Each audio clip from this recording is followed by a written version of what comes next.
Last week, 2 ballot drop boxes in the Pacific Northwest were damaged in a suspected arson attack, destroying hundreds of ballots at one location.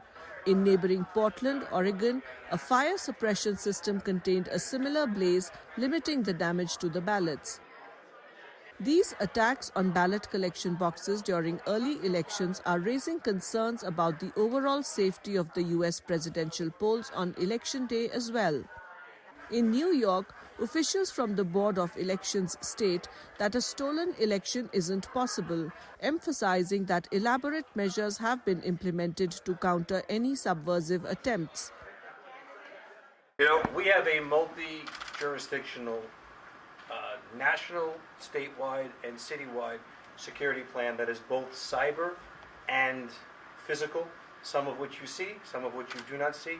All ballots are secured from the minute they are handed to the voter, but we are very closely working with our partners in the NYPD, the state and Homeland Security and the FBI. A stolen election is not something that is a possibility here in the city of New York for you. So we're comfortable with the security systems that we have in place, and we're always trying to stay ahead of the bad guys.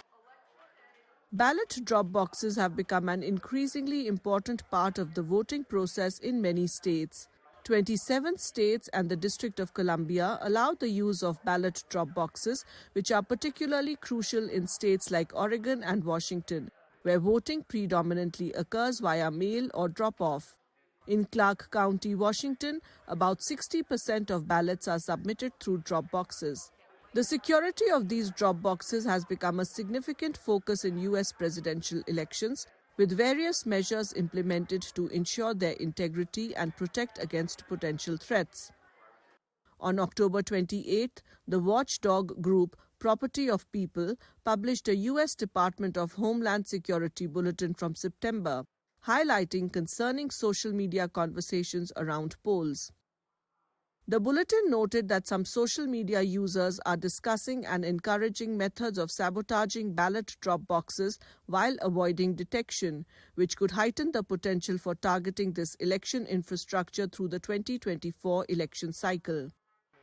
Terrence, an early voter who cast his ballot at the John Jay Memorial Station in New York City, expressed concern over the reports of arson.